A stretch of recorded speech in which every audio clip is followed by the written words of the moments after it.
Hey guys, welcome back to my channel. আবার চলে আসলাম নতুন একটা ভিডিও নিয়ে। তোমরা আমার আগের ভিডিওতে দেখতেই পেয়েছিলে যে আমাদের বাড়িতে কজন অতিথি এসেছিল। অতিথি মানে আমার দিদি, মামি, ওরা সবাই এসেছিল।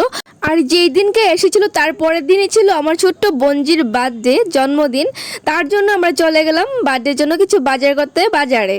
তো সবার প্রথমে আমরা গিয়েছিলাম কিন্তু বেলুন কিনতে। সেখানে গিয়ে বেলুন কেনার ভিডিও করতে আমি ভুলে গিয়েছি। তারপর চলে আসলাম মিষ্টি কিনতে। আর এখানে দেখো দিদিভাই মিষ্টি কিনে তারপর কি বলছে আবার পান কিনবে না কি কিনবে, সেখান থেকে এইসব কিনছে। আর আমি দেখো হাতে মিষ্টি ঝুলিয়ে নিয়ে দাঁড়িয়ে আছি।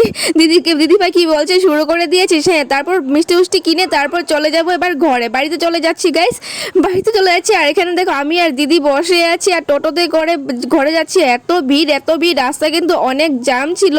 তাই এখন একটু হালকা ছিল, বাট একটু আগে এত জাম ছিল। আর আমাদের রাস্তাটা এত জাম থাকে, এনি টাইম জাম থাকে, একদমই ভালো লাগে না গাইস। তো এবার আমি টোটোতে করে উঠতে চলে এলাম আমার গন্তব্যস্থলে। ইয়েস গাইস, আমার বাড়িতে এসে ওমা গো কি দেখছি, রাজকুমারী একদম বেলুন ফুলিয়ে বসে আছে। কিন্তু উনি কিন্তু বার্থডে গার্ল না গাইস, উনি হলেন আমার দাদার মেয়ে। ও বসে আছে, তাই বললাম সুন্দর লাগছে তোমাকে ভিডিও করে। আর যে এইটা দেখো দিদি কি করছে কি বলছে কিছুই বুঝতে পারছি না।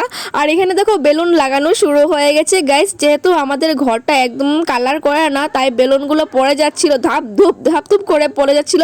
ওরা অনেক কষ্ট করে কিন্তু বেলুনগুলো লাগাচ্ছিল, তবুও লাগাচ্ছিল না, কারণ আমাদের ওয়ালটা তো কালার করা না। ওয়ালটা কালার করা থাকলে হয়তো বসে যেত।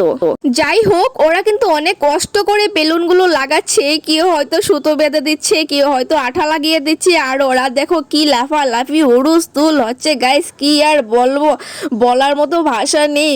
এত হুড়ুস্থুল, হয়তো আমি মিউট করে দিয়েছি কিন্তু অনেক হুড়ুস্থুল হচ্ছিল ঘরটাতে, কি আর বলবো।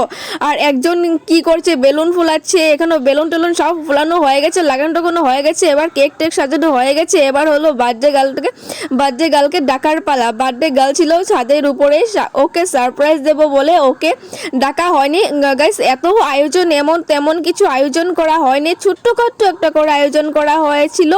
আর এই যে দেখো বার্থডে গার্ল কিন্তু ওর দাদার পিঠে চড়ে চলে এসেছে। ও দেখে কিন্তু পুরো অবাক। ও জানতো ওর বার্থডে হবে, কিন্তু এমন করে হবে ও জানতো না। যেহেতু ও এসেছিল ওর দিদানের বাড়িতে, ও দেখে কিন্তু অনেক খুশি হয়ে গেছে, কি বলবে বুঝতে পারছে না।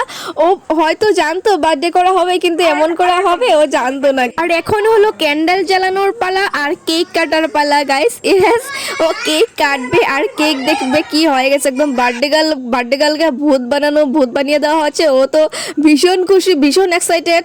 আর দেখো কেক কাটছে ওরা, সবাইকে দেবে বলে দিতে তো হবেই। সবাইকে দিচ্ছে, ছুদ্দি কাটছে আর দিচ্ছে।